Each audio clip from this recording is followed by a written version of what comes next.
दोस्तों चैनल को हाइप करो, सारे वीडियो को लाइक करो, कम से कम 100 कमेंट का टारगेट रखते हैं और चैनल को सब्सक्राइब जरूर कर देना और हाँ, अपनी व्हाट इफ स्टोरी कमेंट में सजेस्ट कर देना। चलिए बिना बकवास के वीडियो शुरू करते हैं। जैसे ही नारुतो और उनकी टीम ने मिलकर कागुया को कमजोर किया, कागुया और नारुतो अचानक एक दूसरे के कॉन्शियसनेस स्पेस में प्रवेश कर गए। पहली बार ऐसी स्थिति का सामना करने वाली कागुया पूरी तरह हैरान थी। नारुतो ने उन्हें समझाया कि उनका यहाँ मिलना इस बात का प्रमाण है कि उनके बीच एक दूसरे के लिए स्वीकृति पैदा हो गई है। कागुया की नजरें झुक गईं। वह इस बात से इनकार नहीं कर सकती थीं कि उनके मन में नारुतो को लेकर भावनाएं जटिल थीं। इस समय उनके दिल की गहराइयों में दबी हजारों साल पुरानी वह यादें उभरने लगीं। जब वह नारुतो से मिली थीं, वह नारुतो पर विश्वास करने की कोशिश करना चाहती थीं, लेकिन साथ ही उनका मन फिर से धोखा खाने के डर से विरोधाभासों से भरा था। नारुतो ने अपने दिल पर हाथ रखकर कसम खाई कि वह उन्हें कभी नहीं छोड़ेंगे। जब नारुतो ने उस ओत्सुत्सुकी इशिकी का नाम लिया जिससे वे दोनों डरते थे, तो कागुया चौंक कर उनकी ओर देखने लगी। नारुतो जानते थे कि कागुया खुद भी इस निंजा वर्ल्ड की धरती से प्यार करती हैं, इसलिए उन्होंने अपने भविष्य से आने का पूरा सच उन्हें बता दिया। उन्होंने स्वीकार किया कि पिछली जिंदगी में उन्होंने कागुया को सील किया था ताकि इस दुनिया को 20 साल की शांति मिल सके, लेकिन उसके बाद ओत्सुत्सुकी के आक्रमण के साथ उनके सभी प्रियजन ओत्सुत्सुकी इशिकी के हाथों मारे गए। यह सुनकर कागुया की आंखें फटी की फटी रह गईं। एक इंसान उनके सर्वोच्च देवता ओत्सुत्सुकी इशिकी के बारे में इतना सब कैसे जान सकता है? ये इस बात का सबूत था कि नारुतो झूठ नहीं बोल रहे थे। नारुतो ने उदास होकर आगे कहा कि वह वास्तव में भविष्य के एक मृत व्यक्ति की आत्मा है जो अपने बेटे बोरुतो की जोगन की मदद से इस युग में पुनर्जन्म ले पाए हैं। उनके वापस आने का एकमात्र उद्देश्य उन लोगों को हराना है जिनसे कागुया डरती है, ताकि वह भयानक भविष्य फिर से न दोहराया जाए। नारुतो के इन सच्चे शब्दों ने कागुया की आंखों में आंसू ला दिए। कुछ देर की खामोशी के बाद उनके मुंह से 7 शब्द निकले। क्या तुम मुझे धोखा तो नहीं दोगे? सूरज की तरह गर्म और चमकदार नारुतो को देखकर कागुया की नजरें अब ठंडी नहीं थी, बल्कि उनमें एक छोटी सी उम्मीद थी। वह नारुतो पर एक बार फिर भरोसा करने को तैयार थी। चेतना स्थान के बाहर एक्सपेंसिव ट्रूथ सीकिंग बॉल हवा के साथ गायब हो गई। सस्के ने राहत की मुस्कान के साथ कहा, लगता है वह लड़का सफल हो गया। चेतना स्थान से बाहर आने के बाद कागुया ने हेवनली प्रिजन्स को हटा दिया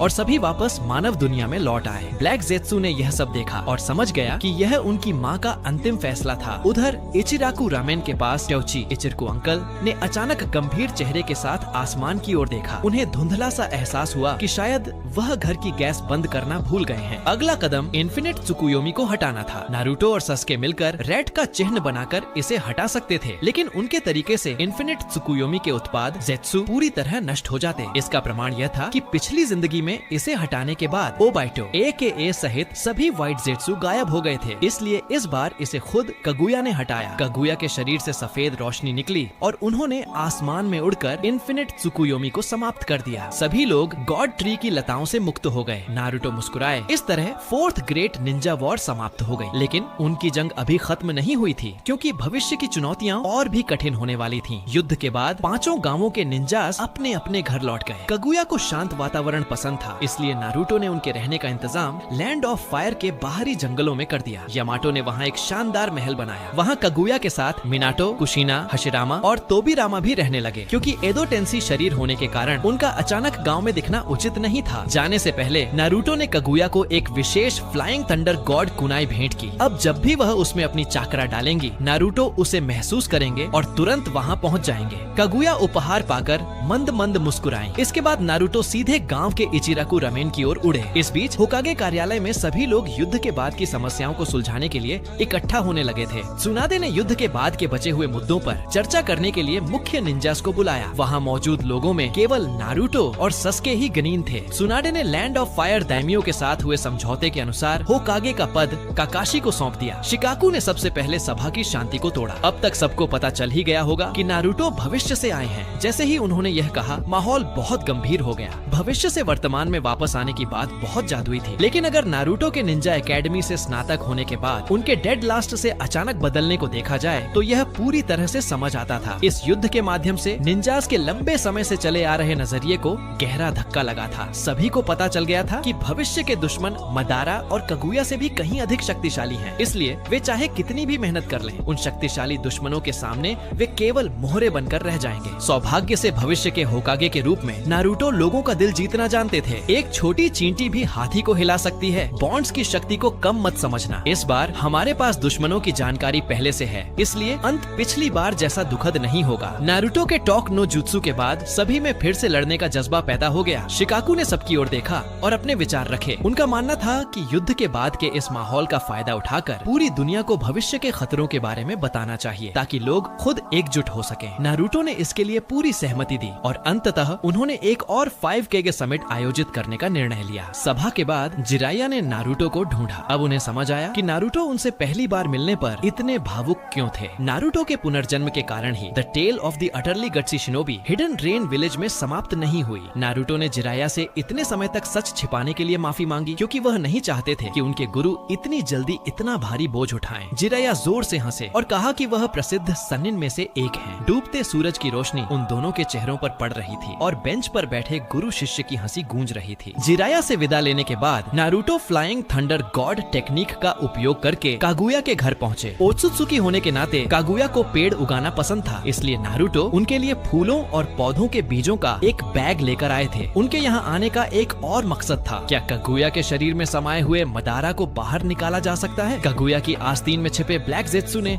मदारा का नाम सुनते ही डर के मारे सिर हिला दिया। कागुया ने नारुतो की बात सुनकर विचार किया और कहा, उस व्यक्ति को अलग करने का तरीका तो है, लेकिन वह पहले 10 टेल्स जिंचुरिकी था। मेरे शरीर से अलग होने का मतलब है कि उसने अपना टेल्ड बीस्ट खो दिया है। वह ज्यादा देर जीवित नहीं रह पाएगा। इस पर नारुतो ने कागुया को आश्वस्त किया कि उनके पास इसका उपाय है। उनकी योजना में भविष्य में ओत्सुत्सुकी से लड़ने के लिए मदारा एक अनिवार्य योद्धा था। नारुतो की दृढ़ आंखों को देखकर कागुया ने और कुछ नहीं कहा। उन्होंने रैबिट मॉन्स्टर का रूप लिया और मदारा को बाहर निकाल दिया। नारुतो तुरंत मदारा के पास कूदे और यांग पावर का उपयोग करके उनकी घटती जीवन शक्ति को रोका। फिर नारुतो ने अपने हाथ में 10 टेल्स चाक्रा का एक गोला बनाया और मिनाटो से उस चाक्रा को मदारा के शरीर के अंदर सील करने को कहा। इस तरह जिंचुरिकी से टेल्ड बीस्ट अलग होने के बाद होने वाली निश्चित मृत्यु के चक्र को तोड़ दिया गया। कुछ देर बाद मदारा ने धीरे धीरे अपनी आंखें खोली। सब कुछ जानने के बाद उन्होंने गर्व से कहा कि नारुतो ने फालतू की मेहनत की है। अगर कागुया मुझे आजाद नहीं करती तो भी मैं भविष्य में खुद उन्हें नियंत्रित करने का रास्ता खोज लेता। फिर उन्होंने वहाँ आए हशिरामा की ओर देखा। कागुया के शरीर के अंदर रहकर उन्हें पूरी सच्चाई का पता चल गया था। उन्हें एहसास हुआ कि वे दुनिया को बचाने के बजाय लगभग उसे नष्ट करने के मददगार बन गए थे। अंत में मैं ही गलत था। हशिरामा ने बड़े प्यार से मदारा को उठाया और दिलासा देते हुए कहा कि मदारा ने भी अपने सपनों के लिए ही गलत रास्ता चुना था। सौभाग्य से अभी भी समय है, चलो हम सब। नारुतो ने कागुया के शरीर से मदारा को अलग किया। मदारा ने अपने अहंकार में नारुतो को फटकार लगाई कि उसने उनके मामलों में दखल दिया। नारुतो ने लाचारी से कहा कि आने वाले ओत्सुत्सुकी इशिकी का मुकाबला करने के लिए उन्हें सबकी ताकत की जरूरत है और वैसे भी मदारा केवल ब्लैक ज़ेत्सु के बहकावे में आकर गलत रास्ते पर चले गए थे। मदारा यह सुनकर हंसे बिना नहीं रह सके। क्या तुम्हें डर नहीं लगता कि मैं फिर से इस दुनिया में तबाही मचा दूं? नारुतो ने तुरंत अपने टॉक नो जुत्सु का उपयोग किया। उन्हें विश्वास था कि मदारा अब ऐसा नहीं करेंगे क्योंकि वह अब शांति का असली मतलब समझ चुके हैं। मदारा ने नारुतो का मजाक उड़ाते हुए कहा कि वह अभी भी हशिरामा की तरह मासूम है। पास खड़े हशिरामा ने शर्मिंदगी से अपना सिर खुजाया। कुछ देर की खामोशी के बाद मदारा ने उन यादों को याद किया जो उन्होंने कागुया के भीतर देखी थी। उनकी पिछली जिंदगी का अंत कितना बुरा था और जिस इन्फिनिट त्सुकुयोमी का उन्होंने पीछा किया वह केवल किसी और की योजना का हिस्सा था। यह सोचते ही उन्होंने गुस्से में ब्लैक ज़ेत्सु की ओर देखा, जिससे डरकर वह कागुया की आस्तीन में छिप गया। अंत में हशिरामा के समझाने पर मदारा मदद के लिए तैयार हो गए। वह देखना चाहते थे कि हशिरामा के आदर्शों पर चलने वाले नारुतो का अंत क्या अलग होगा। नारुतो बहुत उत्साहित हुए। उन्हें विश्वास था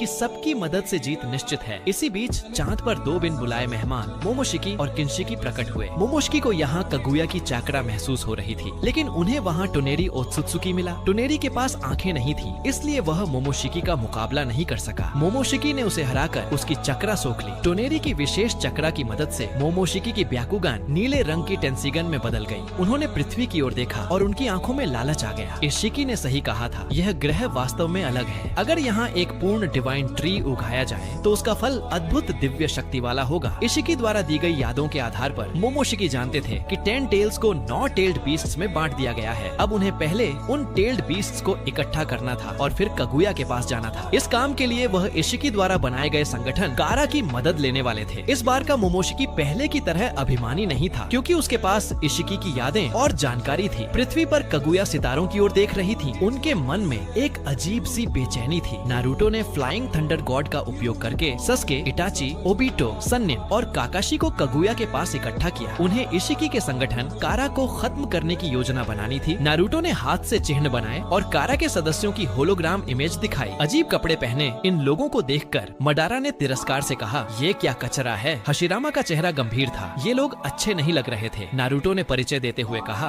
ये कारा के आंतरिक सदस्य हैं। इनमें सबसे ज्यादा सावधान नीले बालों वाली लड़की एडा से रहना है। उसके पास ओमनीपोटेंस और सेंड्रिगन की शक्ति है। जो भी उसके करीब जाता है वह उसका दीवाना हो जाता है और उस पर हमला नहीं कर पाता जब तक कि वह ओत्सुत्सुकी न हो। उससे भी भयानक उसका भाई डीमन है। उसके पास इरादों को परावर्तित करने की शक्ति है। उसके पास जाने की गलती न करें। तोबिरामा ने हैरानी से पूछा कि नारुतो ने पिछली जिंदगी में उन्हें कैसे हराया था। इटाची ने एक पहेली पकड़ी। पिछली बार नारुतो इनसे 15 साल बाद मिले थे, तो अभी तो ये पैदा भी नहीं हुए होंगे। नारुतो ने वैज्ञानिक अमाडो की ओर इशारा किया, जो एंड्रॉइड तकनीक का जीनियस है। हो सकता है उसने इन्हें बहुत पहले ही बना लिया हो। वैज्ञानिक और एंड्रॉइड का नाम सुनते ही अपनी ही तरह के प्रयोगों में रुचि रखने वाले ओरोचिमारू अपनी जीभ लपलपाने लगे। जैसे ही नारुतो ने सभी को कारा संगठन के बारे में दिखाया, उन्होंने एडा और डीमन की क्षमताओं पर ध्यान केंद्रित किया। ये दोनों अमाडो द्वारा बनाए गए एंड्रॉइड्स हैं, जिनकी लड़ने की शक्ति जीगेन से भी अधिक है। एंड्रॉइड्स शब्द सुनकर सभी हैरान रह गए, जबकि जिरैया उस सफेद बालों वाले नकाबपोश आदमी को एक तक देख रहे थे। उन्हें महसूस हुआ कि इस व्यक्ति में कोई जानी पहचानी बात है। नारुतो ने अपने गुरु की हलचल देखी और हाथ से चिन्ह बनाकर उस आदमी का नकाब हटा दिया। नकाब के पीछे का चेहरा जिराया से काफी मिलता जुलता था। जिराया और त्सुनाडे दोनों के होश उड़ गए। नारुतो ने जटिल भावों के साथ समझाया कि यह अमाडो द्वारा गुरु के शरीर का उपयोग करके बनाया गया एक क्लोन है, जिसका नाम कशिन कोजी है। हालांकि इस बार नारुतो के पुनर्जन्म ने इतिहास बदल दिया है, इसलिए कशिन कोजी का अब कोई अस्तित्व नहीं है। नारुतो ने कशिन कोजी,